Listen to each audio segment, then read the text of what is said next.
ซึ่งก็เอาใส่สมุงเย็บสุดท้ายนี้เนาะจัดเพราะว่าเหียนมาก่อนแล้วเหียนนั่นแล้วก็แล้วก็สิ่ง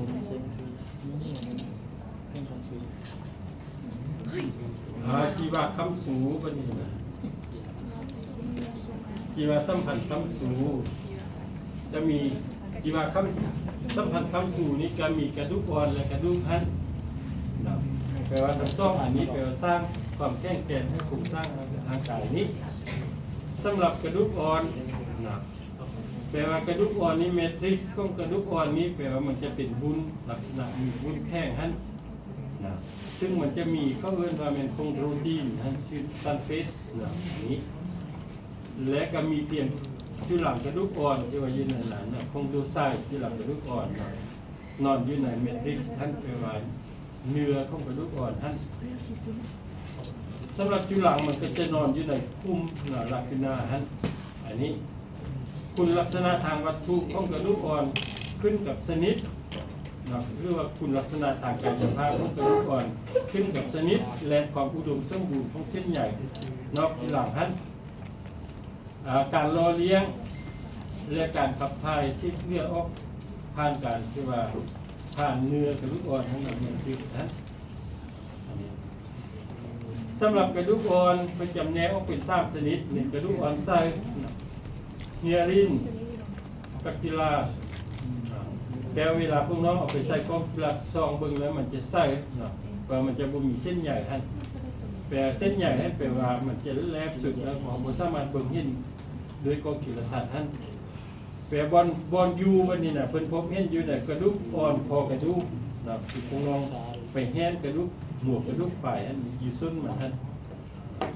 บอลจับต้องกระดูกข้างนะจะกินกันกระดูกข้างแล้วเวลาปิ้งกระดูกข้างนี้เนาะมันเป็นกระดูกอ่อนอยู่วันนี้รอดลม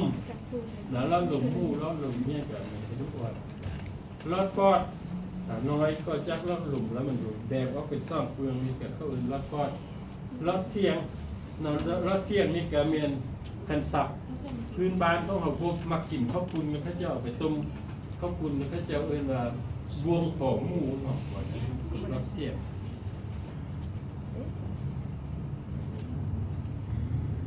แล้วก็กระดูกเด็กน้อยฮะนะมันจะเป็นกระดูกอ่อนยืดนะเอลาสติกคาร์ติลาจมีเส้นใหญ่ยืดอยู่ไหนนะพบเห็นอยู่ในใบหูนี้แล้วก็เอพิโกติสไม่ถึงว่าลิ้นปีเห็นอยู่บนลักเสียงฮะนะกระดูกอ่อนประเภทเส้นใหญ่นะไฟโบรคาร์ติลาจอันนี้ก็เป็นพบเส้นใหญ่โคลลาเจนอยู่ในที่ว่าแมติกของกระดูกอ่อนท่านแปลเพิ่นพบอยู่คุณวิทแซมปิสไม่ถึงว่ากระดูกขมูกนี้นะกระดูกคุณวิทแซมปิสและก็อยู่จานหองของกระดูกสันหลังเนาะดิสของกระดูกสันหลังท่านแล้วก็อยู่เมนิสเนาะเรื่องแว่นหองของกระดูกคอกระดูกหัวเข่าท่านสำหรับกระดูกอ่อนยืดและส่วนใหญ่ของกระดูกอ่อนใส่นั้นคือปลุกหุ้มโดยจีวาสัมพันธ์สนิทแน่นบนสมองสมมือท่านซึ่งเป็นจะเอื้อว่าเป็นเฮรีคอนดิอมแกนหุ้มกระดูกอ่อนอันนี้กระดูกอ่อนใส่ในเวลาพวกน้องเบิ่งหุ้มไปแปลว่าแม่ที่พวกมันจะเบิ่งเส้นใหญ่โคลลาเจนมันจะแลบไล่แล้วเขาก็สามารถจะเบิ่งเห็นได้มันก็กินที่ใส่นะส่วนกระดูกอ่อนเส้นใหญ่นะเอลาสติกแบบเวลานั้นยูเมทริกต้องมันจะมีเส้นใหญ่ยืดนะ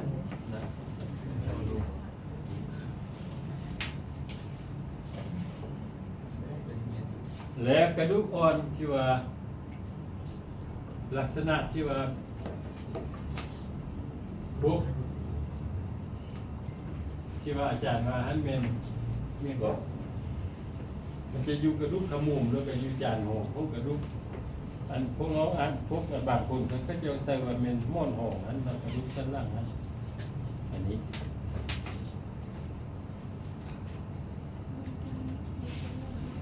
กระดูกอ่อนที่ใหญ่เลยนะวันนี้สำหรับกระดูกนะกระดูกที่ว่ากระดูกท่าน แต่สำหรับชีวกระดูกนี้แปลว่าข้าวซุปเส้นน้ำตาลพื้นฐานมันจะมีน้อย และก็ส่วนใหญ่แล้วมันต้องศึกษาของเนื้อกระดูกนั้นจะมีส่วนผสมของเกลือแคลเซียมนี้ส่วนที่เหลือกก็จะเป็นเนื้อกระดูกแมทริกซ์นั้นเป็นแมนเส้นใหญ่โคลลาเจนนั้นมันมีคุ้มนาลาปินานี่แปลว่าบรรจุเกี่ยวที่หลักกระดูกโอสเตโอไซต์นี้ซึ่งว่าจะหุ้มอ้อมเส้นเลือดในลักษณะเป็นแผ่นลาเมเล่ครับแล้วก็มีท่อน้อยๆนะเขาเรียกกันคานาลิฟิลีให้ซึ่งว่าเป็นบอลที่ว่าเส้นเลือดผ่านก็ผ่านไปให้ที่กระดูกแล้วมีแผ่นเนาะอาจารย์ว่าหุ้มกระดูกทั้งเขาเรียกว่าเปรีโอสเชียมไม่ใช่ว่าเมนเนื้อหุ้มกระดูกแล้วแผ่นหุ้มกระดูกให้จะหุ้มอยู่สันนอกข้างหลังอันนี้กระดูกที่ว่าทุบตัดทางขวาเรามันจะมีท่อแล้วก็มีแผ่นเป็นแผ่นซ้อนกันเขาเรียกว่าเป็นโอสเทียมเป็นหัวหน่วยกระดูกตัวหนึ่งแล้วอยู่ให้มันก็จะเป็นท่อเนาะเป็นบอลเส้นเลือดแต่เส้นสำหรับโอสเทียไซนี้เป็นที่หลังกระดูกมันจะมีงาแตกไป5เปลือกไป5ที่เรียกเอาอาหารในโรงเรียนอันนี้เนาะหูที่บากระดูกอันนี้เอาสำหรับจุหลังกระดูกเอาได้เรียนน้ำอาจารย์มาได้แล้วมันบุเรียนตัวนั้นจะว่าแล้วมันมีชีสนิทจุหลังกระดูกนี้นะโอสเตโอไซต์นะจุหลังกระดูกนี้แปลว่ามันเจริญเต็มที่แล้วส่วนใหญ่นะแบบพวกจะส่วนใหญ่พวกจุหลังท่านมันนอนอยู่แต่คุ้มลักษณะนี้มีเพียงตัวเดียวแต่ละคุ้มเนาะแล้วก็อยู่ระหว่างแผ่นนะลาเมเล่แบบแผ่นซ้อนกันนั้นมันบ่สามารถแบ่งตัวใดนี้และก็มันจะมีท่อน้อยๆนะซึ่งเป็นบอลผ่านทุ่งงาเข้ามาในขณะนี้ยิงรัศมีออกไปซอดผ่านแมทริกซ์เนี่ยกระดูกท่านไปต่อใส่กับคุ้มอื่นๆท่านนะท่อนี้เมนเนื่องจากว่าไซโตพลาสเข้ามาติดเต็มที่ยืดออกไซโตพลาสเข้ามาท่าน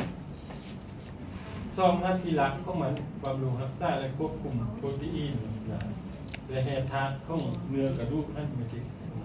อยู่องค์หอและก็สามารถมีเสื้อหุ้มในการปลูกแปลงกระดูกอันนี้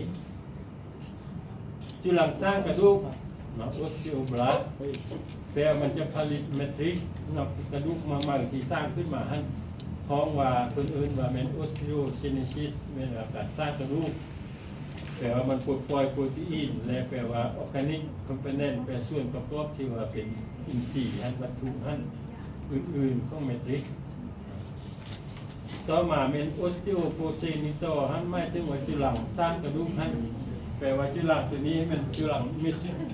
มิโซซิโมเซลล์หรือสตีมเซลล์เซลล์อันนี้นะมันมีจำนวนน้อยอยู่ในแทนหุ้มกระดูกฮันและสั้นไหลของกระดูกนะเรียกว่าเป็นอินโดสเกียมฮะแต่กระดูกของน้องมันเป็นคอเนี่ยมีข้างในคอนะแต่มันก็มีการผลิตมันมีการแบ่งตัวของมันเขาเราจะตื่นเซลล์อันที่หลังแม่ของมันอันแยกเป็นโอสเตโอบลาสต์ที่หลังสร้างกระดูกแล้วมันก็มีการบำรุงรักษาจำนวนของโอสเตโอบลาสต์นี้อันสุดท้ายเป็นที่หลังที่ว่าโอสเตโอกลาสนะแม่ที่หลังทำลายกระดูกมันเป็นตัวที่หลังเป็นใหญ่นะมีลายแกนแปลมันกำจัดแมทริกซ์ของกระดูกทั้งเห็ดให้ที่ว่าโดยการปลดปล่อยแอซิดและกระปุกแปลว่าโปรตีโอลิติกเอนไซม์นี้เพื่อว่ามันจะสลายกระดูกไปที่ให้มันขยายตัวทางในก็มันพุ่งมันจะกว้างขึ้นคืออย่างที่แบบพุ่งมันจะยาวขึ้นอันนี้ก็ว่าเป็นการสร้างกระดูกในทางโลกการสอบของว่าอุสเตโอไลซิสหรือรีเซปชันนั้นอันนี้มุกในระหว่างที่หลังโอสเตโอไซต์กระดูกและเป็นที่หลังโอสเตโอบลาสต์มันสร้างแมทริกซ์สร้างขึ้นมานี้อันนี้แมนโอสเตโอโปรเจนิเตอร์นั่นแปลว่ามันจะทำหน้าที่ในการบูรณะหรือว่าซ่อมแปลงโอสเตโอบลาสต์นี้มันแบ่งตัวออกไปอันนี้เป็นโอสเตโอบลาสต์อันนี้แผ่นหุ้มพวกน้องก็เห็นหุ้มนะอาจารย์จะทำอีกทีแล้วอันนี้แผ่นหุ้มกระดูกเปริโอส ซึ่งเอาไปประโยชน์มันก็จะมี2สั้นที่เป็นแผ่นอินแคนไฟบรูสแล้วก็สั้นที่ว่าสร้างกระดูกโอสเตโอโคเจเนเตอร์นี้แปลว่าสั้นสร้างกระดูกนี้มันก็จะทำหน้าที่ในการสร้างกระดูกในเวลาที่เรามีสภาพเวลาเหมาะสมให้ตัวอย่างกระดูกหักแล้วมันก็จะสร้างกระดูกติดสมัยนั้นซึ่งรูปแบบนี้มันจะต่างกันกับกระดูกเชื่อกันขยายตัวทางยาวเนาะเรื่องการขยายตัวทางต่อเนี่ยครับอันนี้บทเรียนกระดูกอาจารย์ได้มอบไปแล้วนะเดี๋ยวยูซัดทั้งหลายมันก็จะมี4ที่หลังกระดูกอ้าวไปซ้ำบทนี้เป็นยังไงบทสุดท้ายซ้ำอย่างเวลาตัว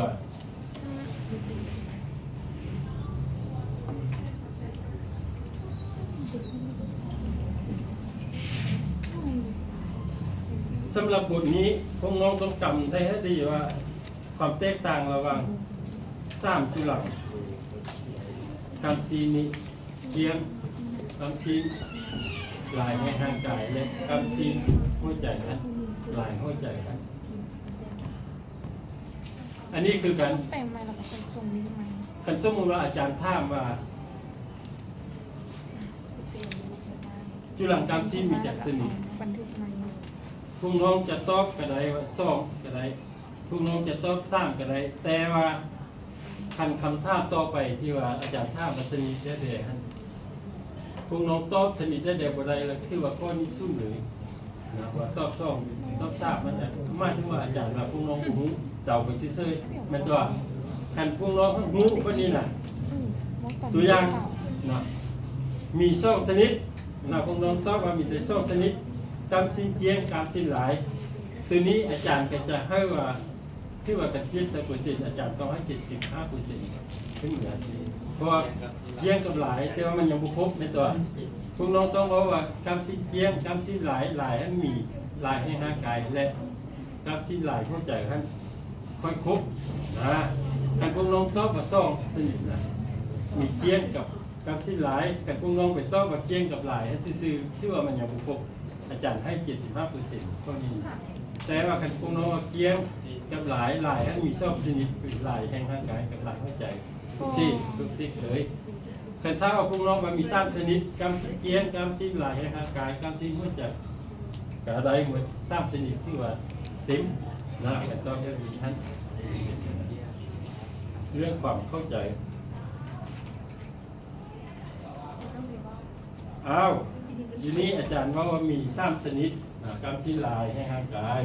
กำสิ้นหัวใจและกำสิ้นเกียงเพราะว่าลายหัวใจกับลายกำสิ้นลายอันนั้นก็แปลว่าเป็นกำสิ้นลายเนาะหน้าที่ก็เห็นการเคลื่อนนิ่งท่านได้เวียนเลือดเนาะคืออาหารพักเว้าตอบข่าวสนิทเนาะความร้อนแล้วก็เป็นท่านใจเขาซึ่งมือนี้แปลว่าการเฮ็ดเวียกของมันเนาะมันเขาเรียกว่าเป็นการด้วยการปั้นหัดนี้เวลามันปั้นหัดเขาเอื้นว่ามันเป็นความแห้งของการปั้นหัดเขาเอื้นว่าเป็นการติ่งตัวของมันหรือว่าตัวนะของมันแล้วมันกำลังแห้งของการเฮ็ดเวียกของมันขึ้นกับตัวนี้นี่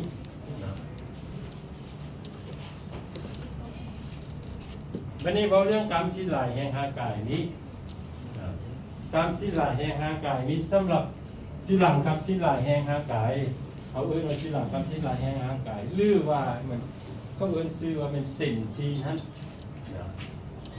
มัสโตไฟเบอร์อันนี้เส้นซีนหรือว่าที่หลังมันจะมีจุดพิเศษของมันจะมีลายแกนแกนของมันนั้นจะอยู่ลุมกองแผ่นหุ้มที่หลังลายแกนอันนี้คือความแตกต่างของมันแล้วการมันบ่สามารถแปลงตัวใดฉะนั้นแล้วคือพวกน้องที่เป็นป้าไปผ่าตัดไปเนี่ยคือการสมมุติว่าพวกน้องไปตัดตัวการซีนเส้นซีนนั่นแหละแล้วจะเห็นถ้าเส้นซีนตัวนั้นก็ตายเลยแล้วมันก็จะเหี่ยวยุ่ยไปแล้วมันก็จะเป็นเอ็นแล้วเวลานั้นมันก็ติดกันคนอื่นนั้นในการเฮ็ดเวียกของหลังคนอื่นนั้นฉะนั้นแล้วแม่นแพทย์ทั่วผ่าตัดนี่เขาพยายามว่าเขาจำกำได้ว่าเข้าไป5บนนี้เส้นซีนตัวนี้มันนิ่งไปทางได้เข้าไป5บนนี้เส้นซีนไปตรงนั้นได้คือพวกน้องที่ปักที่จริงคืออย่างแพทย์เขาจะเบิ่งว่าเอาสันน้องสุดนี้หลังจากพี่นั่งเข้าไปแล้วไป5ไขมันสั้นไขมันเร็วๆเราจะไป5แผ่นหุ้มกำซีน แผ่นหุ้มเข้าไปแล้วเราจะไปเขียนกราฟสิ้นบิดกราฟสิ้นทำอิดนี้มันเน่งไปทางใดนะมันเน่งไปกราฟสิ้นเงียงเน่งทางนี้เขาก็ต้องพยายามแปลว่าคลิกบนเส้นชี้ท่านรางเข้าไปวันนี้เข้าไปตัวนี้แล้ว มันเป็นอะไรวันนี้เส้นชี้สั้นต่อไปมันจะเน่งขึ้นมาทางนี้อีกนะท่านเน่งขึ้นมาทางนี้เขาก็ต้องได้เปลี่ยนทิศนะเปลี่ยนทิศมันแปลว่าเขาก็จะต้องแหกหรือว่าจิกเส้นชี้ท่านออกไปทางนี้ท่านวันนี้เข้าไปอีกสั้นหนึ่งอีกมันก็จะเป็นการชี้หนึ่งไปทางฝั่งอย่างนี้นะท่านฉะนั้นแล้วเราสื่อพวกน้องและที่เป็นแพทย์ผ่าตัดนี้คุณเป็นที่ประเทศเราพิจารณานะคือกับตามเรื่องกับพวกน้องอยู่ที่เป็นผ่าตัดหัวหน้าเรื่องนี้เหมือนกันเส้นความยาวเรื่องนี้อ้าวมีไล่แกนอยู่ลุ่มกองแกนที่หลังนั้นแล้วพอสามารถแบ่งตัวได้นะการนะผลิตการเส้นซีนี้ที่ผลิตขึ้นเลยครบเพื่อจะลายแซลนี้แล้วอยู่ในที่หลังกำซีนั้นนะมันจะมีเส้นแลบๆอันเขาเรียกเส้นแอคทีนและไมโอซินฟิลาเมนต์นะแล้วเวลาเส้นซีนซ่องอันนี้มันมาเขาซอดเข้ากับซีฉะนั้นเวลาเอาเบิ่งกองมันจะเห็นให้เป็นการบอลมันซอดเข้ากับนี้มันจะเป็นมือนั้นฉะนั้นเวลาการซีนมันเห็นเรียงแล้วมันก็จะมีเปลี่ยนแปลงก็แม่นฮอร์โมนที่เป็นปัญญาก็เหมือนกับพวกแอคทีฟนั่นแต่มันจะเห็นให้ซอดเข้าไปซีที่เราเห็นนะการบอลการก็คือ inspiration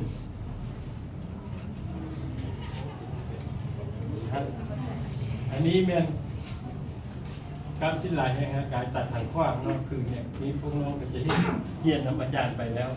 มัดกามชิ้นอันนี้เส้นซีนมัดกามชิ้นขั้นหนึ่งขั้นสองขั้นสามนั่นคืออันนี้เขาเรียก striation ไม่ใช่อาการ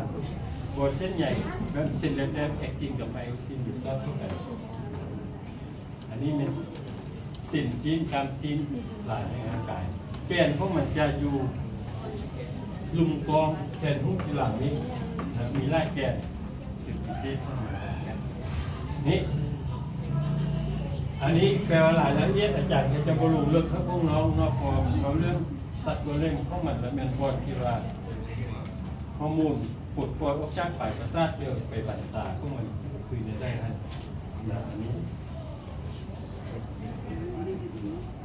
อันนี้เป็น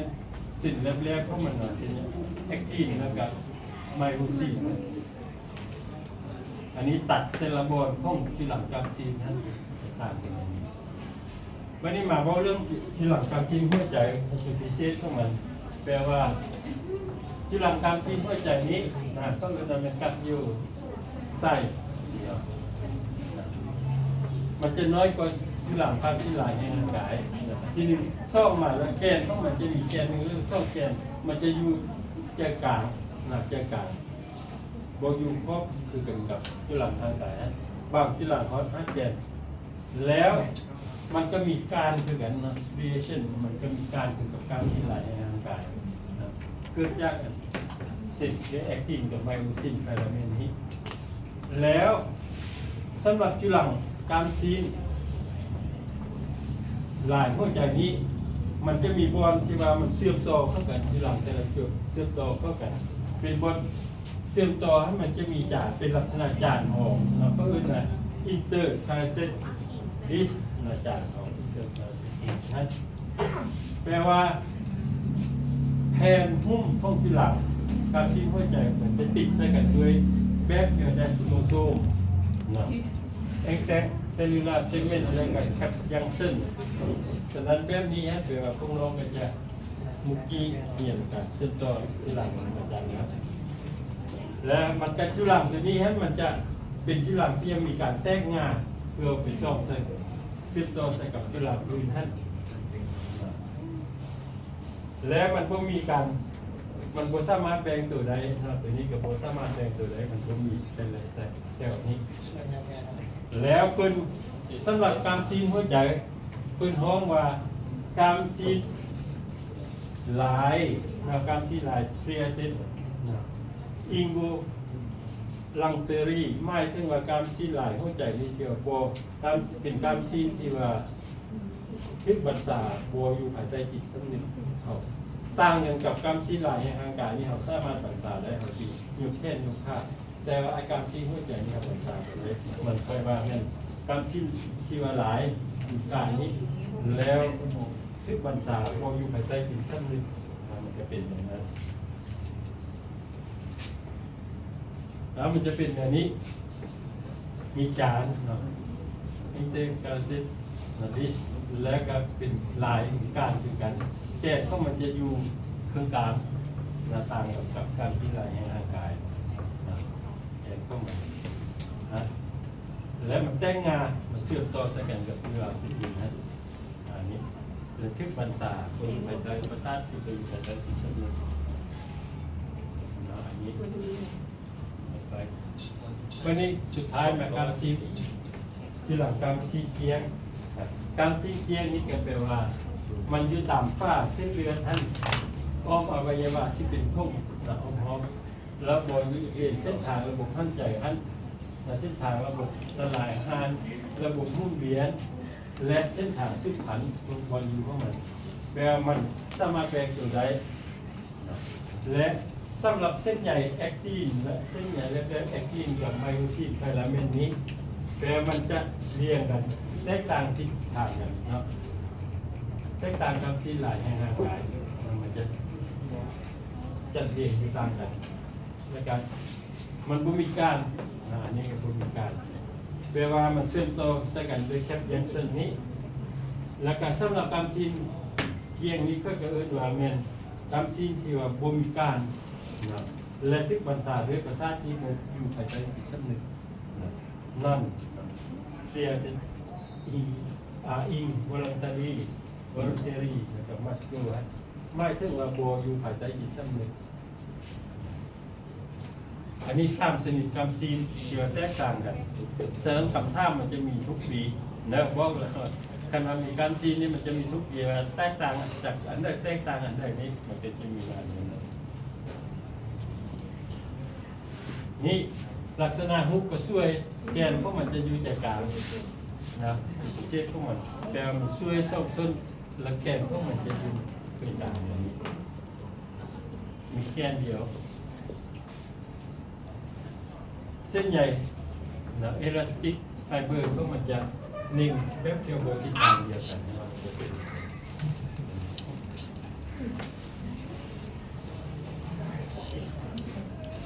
สุดท้ายระบบประสาทอันนี้ก็คือการพุ่งน้องกระเฮียนทางการยามทำซาทั่วไปแล้วกระเฮียนกับอันอยู่อันนี้เห็นมันคือการต่างแต่ว่าอาจารย์มันจะต่างกับอยู่บนว่าสำหรับอันนี้มันจะต้องได้เมาเรื่องฮุกแล้วที่หลังจะได้เป็นได้ฮะฉะนั้นพุ่งน้องบนไอ้เบื้องฮุกที่อาจารย์จะมีจะทฤษฎีเข้ามามีได้ที่หลังประสาทแล้วก็ที่หลังคำสูนี้ที่หลังประสาทเนี่ยเป็นที่หลังที่ใหญ่มันสามารถแทงตัวแต่ว่าสภาพปกติท่านมีข้อจำกัดสำหรับการปลูกแบบหรือการพุ่งเราไปตัดเส้นประสาทนี้โอกาสเกี่ยวมันจะโตขึ้นระยะสูบประสาทใหญ่แกนที่หลังประสาทแกนใหญ่คือกันมีจิ๊กเนาะเดินรายแล้วก็มีงาแอกโซนท่านแบบนี้อันนี้ตัวจุลังประสาทเราก็ได้เห็นไปจำนวนหนึ่งแล้วอันนี้ที่ว่าประสาทจุลังประสาทแล้วก็จุลังคำสูงท่านต่างๆฉะนั้นเราอยู่บนนี้นะจุลังประสาทจะมีงาบุมีงานี้อันนี้แกได้เขียนมาแล้วมีโซ่งานี้และจุลังคำสูงก็แปลว่าสำหรับระบบประสาทซึ่งการจะมี4ตัวท่าน4ประเภทเอเพนดิโมเซลแล้วก็อะสโตไซต์โอริโกเดนโทรไซต์กับไมโครฟิยาฮันส่วนไนโรฟิยาอยู่ของประสาทรอบนอกก็มี2ตัวเรามีสเตลไลท์เซลหรืออัมฟิไซต์ฮันนะแล้วก็สวานเซลฮันอันนี้มุกตรงนี้กับพวกเราจะเป็นเล่นเป็นแล้วอันนี้คือหลังพวกนี้มีแต่ว่าวันนี้น้ำหมดบทเรียนอาจารย์